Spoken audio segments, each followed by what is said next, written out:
ponto e contraponto aqui no SCC SBT e também no nosso portal, o scc10.com.br. É só você acessar lá para ver a reportagem na íntegra que está sendo executada agora. Nosso entrevistado, Erneus de Nadal, ex-deputado, ex-prefeito, mas também um advogado por formação, quer dizer, um homem do direito, das leis. Não assusta nesta figura do operador de direito o fato de hoje nós termos em Santa Catarina 6 prefeitos presos por uma malha de corrupção ligada a processos licitatórios que o Ministério Público, o GAECO e a própria Polícia Civil dizem que foi viciado, que houve uma origem prejudicial ao bolso do contribuinte? Ao lado do bom gestor, que se constitui na maioria dos prefeitos, dos administradores do estado de Santa Catarina, Roberto, nós temos um mau gestor. E o mau gestor precisa estar sujeito aos rigores da lei. Nós precisamos fiscalizar, imputar débito, penalizar com multa e também que ele seja processado civil e criminalmente. Nós temos uma parceria, um termo de cooperação com o Ministério Público, com a Polícia Civil e temos cruzamento de dados com Receita Federal para identificar possíveis situações. Muitas vezes nós identificamos que um único sócio é sócio, pessoa física, de 7, 8, 10 empresas. E aí vêm os indícios. Então, nós já estamos fazendo isso, Roberto, com TI. Nós fazemos agora com as novas ferramentas da modernidade. E, de fato, mesmo que todo dia se venha as notícias, infelizmente, muitos que lidam... E dinheiro público é uma expressão um pouco estranha. Eu diria, é dinheiro do cidadão. Exato. É dinheiro da saúde, é dinheiro da educação, é dinheiro que falta à população que mais precisa. Mesmo assim, infelizmente, muitas pessoas avançam o sinal e acabam cometendo crimes, que não é só o crime penalmente previsto, é o crime moral também contra a população. Aí nós temos a legislação, nós temos a famigerada Lei 8666, que mudou de nome, mas não mudou na sua essência, que é criticada, inclusive, pelos operadores de direito, mas também pelo Ministério Público, pelos tribunais de contas, porque ela prende o gestor na questão de que ele tem que dar vitória para aquele que dá o menor preço. E depois vem aquela enxurrada de termos aditivos nos contratos. Tem algum remédio para isso, conselheiro? Bem, esse termo, melhor preço, não é aquilo que está expresso na lei. O que está expresso na lei é a melhor proposta. E a melhor proposta precisa considerar a qualidade do produto, as condições que vai ser entregue. Então, há uma dificuldade muito grande, principalmente nos menores municípios, com relação à interpretação dessa nova legislação, à avaliação que precisa ser feita de uma forma presente, nesse exato momento que nós estamos vivendo, para que nós não nos detenhamos nisso.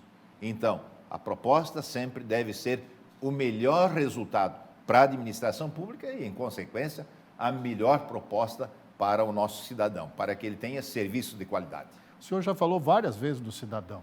O Tribunal de Contas, ultimamente, tem feito um apelo para a sociedade também usar um serviço que não é só de fiscalização, também é um serviço de apoio, um serviço de acolhimento de denúncias. Tem resolvido, quer dizer, o catarinense hoje está entrando em contato com o Tribunal de Contas para fazer esse tipo de denúncia ou até pedindo algum esclarecimento? Bem, a imprensa é o maior instrumento de fiscalização social. A imprensa e o cidadão. E o cidadão se informa através da imprensa. E esse é um trabalho que não pode ser só dos técnicos do tribunal, que não pode ser só do Tribunal de Contas. É um trabalho de todos nós. E nós estamos com duas expressões de duas palavras que nós queremos intensificar na nossa gestão. Um é continuidade, trabalho extraordinário que o conselheiro a Dircélio de Moraes realiza frente ao nosso tribunal, e a outra é de conexão com a imprensa, de conexão com a sociedade. Com a sociedade, direto com o próprio cidadão, com as organizações da sociedade. Nós temos os nossos conselhos municipais, temos os nossos observatórios sociais.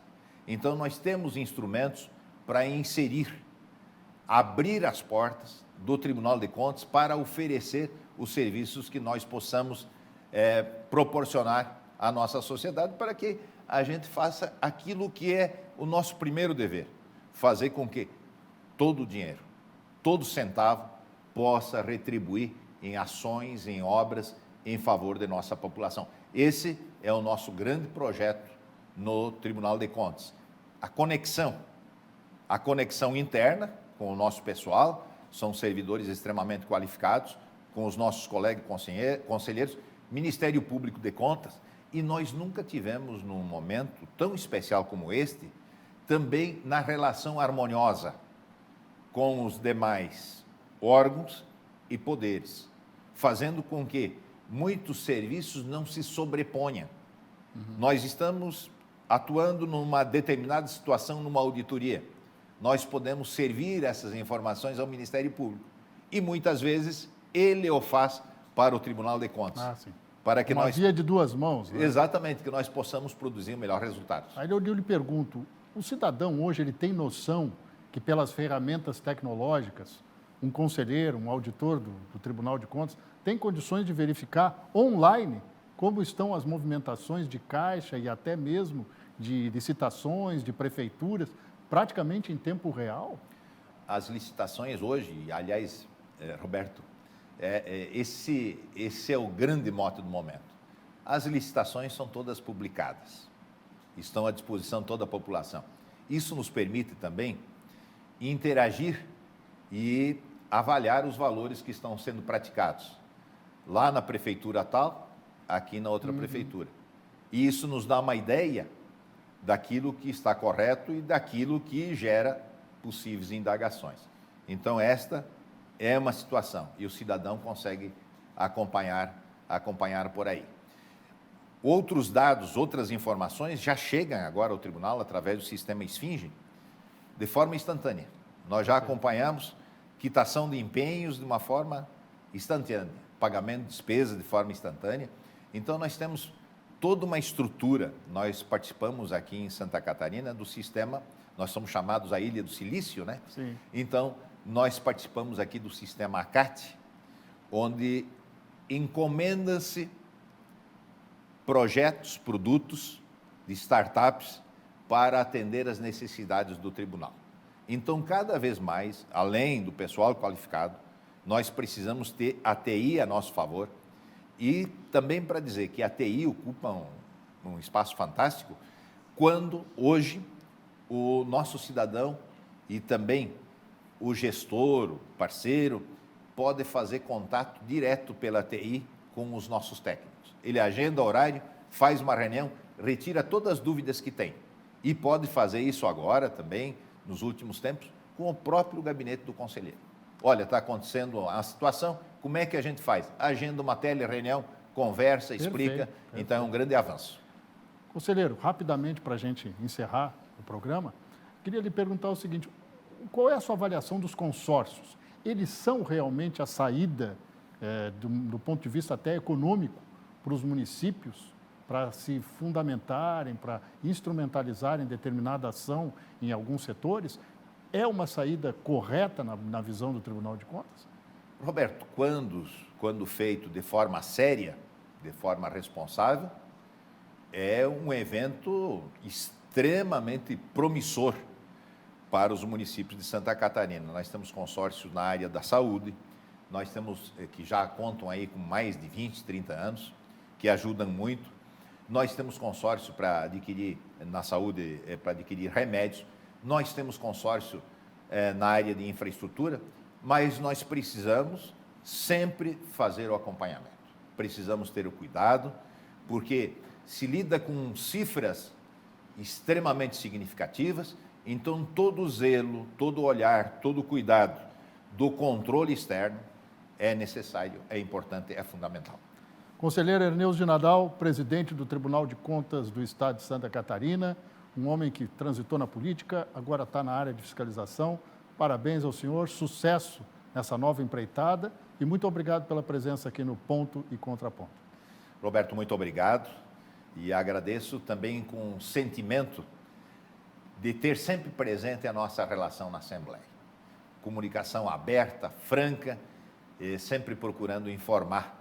E eu sei que esse tem sido a característica, o trabalho que tens realizado, sempre procurando informar a população catarinense daquilo que acontece de fato, de real, e que possa chegar até a casa de cada um. Muito obrigado, Roberto. Muito obrigado pela presença. O Ponto e Contraponto volta na semana que vem, tanto no SCC SBT quanto no SCC 10, o nosso portal de internet. Um grande abraço para você e até a próxima.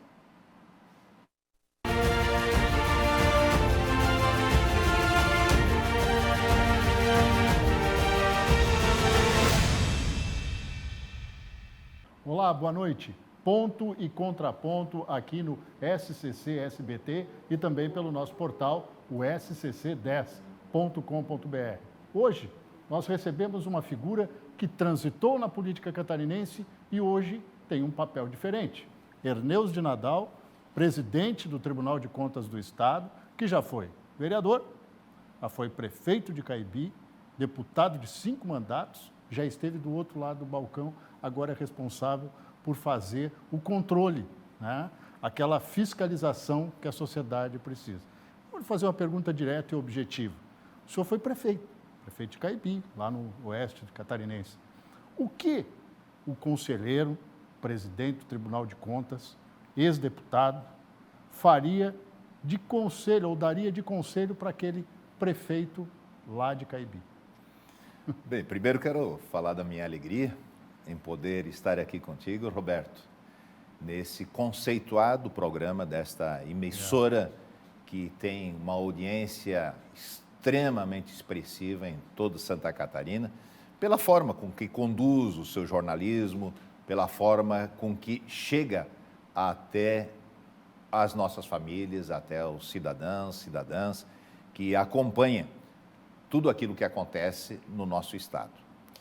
Bem, no executivo, na condição de prefeito, eu aprendi a conviver com os maiores dramas da população, os problemas sociais, as pessoas mais vulneráveis, os invisíveis, mesmo sendo um pequeno município, os problemas de habitação eram enormes. Sim. Aí, toda essa situação que envolvia o emprego na região do Oeste hoje, se ressente da falta de pessoal para trabalhar nas grandes indústrias, nos grandes empreendimentos. E, à época, nós não tínhamos oportunidade de trabalho. A nossa evolução histórica no desenvolvimento socioeconômico do Oeste de Santa Catarina não tem mais que 40 anos. De fato. Quando nós pensamos em fazer um curso superior, e foi comigo assim, nós tínhamos que nos dirigir ao Paraná ou ao Rio Grande do Sul, locais mais desenvolvidos e mais próximos. Hoje não, hoje a integração de Santa Catarina se dá firme e forte, não só porque as pessoas vêm procurar oportunidades aqui, mas porque nós as temos lá. Nós temos cidades com 18 mil habitantes com universidade, que é o caso de Itapiranga. E aí nós temos, era faculdade até 2 anos, agora passou a condição de universidade. E aí nós temos as grandes universidades, São Miguel do Oeste, Chapecó, Xanxerê, nessa região toda, né? Então, é um desenvolvimento que foi alcançado há pouco tempo, há 40 anos para cá. Então, hoje, se conseguisse, acho que à época eu cheguei muito cedo, não tinha a experiência necessária. Eu tinha 26 anos quando cheguei à prefeitura. Hoje, mais maduro, eu diria o seguinte: o meu trabalho seria dedicado com uma ênfase muito forte em favor dos problemas sociais do município. À época eu procurei fazer isso, à época eu pertencia ao MDB, hoje não tenho mais filiação, nem ligação partidária, mas à época eu pertencia ao MDB e nós tínhamos uma cartilha nacional, ditada pelo ex-presidente da Constituinte, por esse estadista que era Ulisses Guimarães. Nós trabalhávamos muito nisso, mas nos dias de hoje, se eu tivesse a oportunidade de novamente chegar à chefia do Executivo, eu faria com mais intensidade o trabalho na área social, procurando ouvir, sentir e realizar. E os setores que são imprescindíveis, educação e saúde, são os mais importantes dentro de uma comunidade. Mas hoje a gente observa um quadro nacional, e Santa Catarina, mesmo com sua qualificação, com a sua fora da curva existência no país, ela também enfrenta esses problemas que são ligados principalmente à corrupção, erros de licitação, até onde vai a posição de órgão fiscalizador, mas também aquela questão que o Tribunal de Contas exerce há muito tempo com propriedade, que é o trabalho pedagógico, o trabalho de tentar orientar antes de punir. Num seminário recente que aconteceu agora, no penúltimo mês do ano que passou, o ministro Fux, no Rio de Janeiro, nos disse o seguinte: se nós utilizássemos o nome de Tribunal de Governança ao invés de Tribunal de Contas, nós não estaríamos equivocados. Por quê? Porque o Tribunal de Contas, além, logicamente, dos nossos compromissos constitucionais, punitivos, fiscalizatórios, mas nós estamos nesse novo momento, e essa é uma nova ordem mundial, trabalhando com um tribunal de governança. O nosso compromisso, que pode ser feito por máquinas, que é para apurar o percentual que é aplicado na educação, 25%, o quanto aplica na saúde, 15%, esse processo pode ser feito através do robô. Os técnicos, os conselheiros, os auditores, os integrantes do tribunal têm uma tarefa muito mais difícil. E hoje nós temos as auditorias e as relatorias temáticas. Por exemplo, nós temos uma relatoria temática da educação em Santa Catarina, meio ambiente, saúde, cito da educação, que é um setor básico. Nós somos um exemplo para o país hoje na avaliação dos serviços entregues à população. Nós não estamos mais só olhando pura, única e exclusivamente a aplicação dos 25. Nós estamos avaliando a qualidade de ensino que é entregue para o aluno, nós estamos avaliando a merenda escolar, o resultado nutricional dos alimentos que chegam à mesa dos nossos filhos em Santa Catarina, nós estamos avaliando a educação como um todo, sem esquecer, inclusive, do transporte escolar e sem esquecer daqueles que se dedicam à educação, os professores e os profissionais da área, para avaliar a formação deles, para procurar melhorar a informação.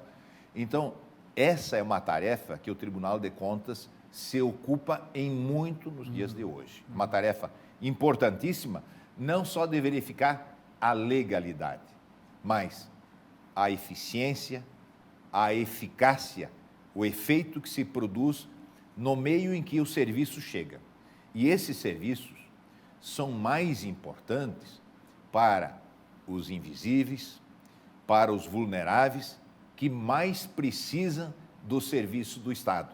Então, essas políticas públicas merecem toda a nossa atenção, merecem todo o nosso cuidado e, logicamente, Roberto, nós temos desafios de toda a ordem. Hoje, nós estamos aí com uma evolução muito grande para aportar recursos nos nossos municípios, nos nossos estados, e o que se faz através das parcerias público-privadas é um novo desafio. O Tribunal de Contas está inserido como parceiro e nós não agimos mais só punitivamente. Vou citar um exemplo concreto. Nós estávamos lá numa licitação para a concessão do aeroporto de Chapecó e lá no final da licitação nós sentimos de que uma planilha de cálculo estava equivocada, gerando prejuízo para a população e para a municipalidade, prejuízo grande. Aí, o que foi a nossa medida? A mais simplista seria anula a licitação, começa tudo de novo. Bom, mas aí a população fica sem as condições de ter esse contato através do aeroporto de uma forma mais ágil, mais rápida, com aquelas grandes indústrias toda a região e todos os setores, né? Aí nós saneamos o processo. Então, nós temos hoje a possibilidade, chamamos a empresa, a municipalidade, dissemos, nós temos um equívoco, um lapso, vamos acreditar assim, que foi praticado aqui. A nossa proposta para sanar é essa. E assim a gente age no gabinete, com os técnicos e com os conselheiros. Então, nós temos hoje um trabalho que é preventivo, quando nós analisamos uma licitação, para ver se ela preenche todos os requisitos com relação à legalidade, à forma, tudo, e nós, se não estiver dentro daquilo que preconiza a legislação, nós alertamos. Por quê? Porque daí nós não atrasamos o serviço. Nós conseguimos fazer as entregas que a população quer e precisa de obras e de serviços. E aí nós temos esse processo saneador, quando a gente saneia um processo, olha, não vai se jogar tudo fora, e isso custa dinheiro. Nós vamos, então, procurar, através de um entendimento, de um acordo, lógico, balizado em lei, fazer com que se viabilize. E temos também o trabalho realizado a posteriori, que queremos trazer cada dia mais concomitante, mais presente. Fiscalização tardia, aconselhamento tardio, não funciona para a administração pública, nem do Estado, nem do município, nem do país. A gente vai para um rápido intervalo agora, presidente, e vamos falar sobre licitações, mas não esse aspecto preventivo. A outra parte, quando dá errado, quando a coisa não funciona e até as forças policiais e o Ministério Público entram em ação. A gente volta depois de um rápido intervalo. Até já.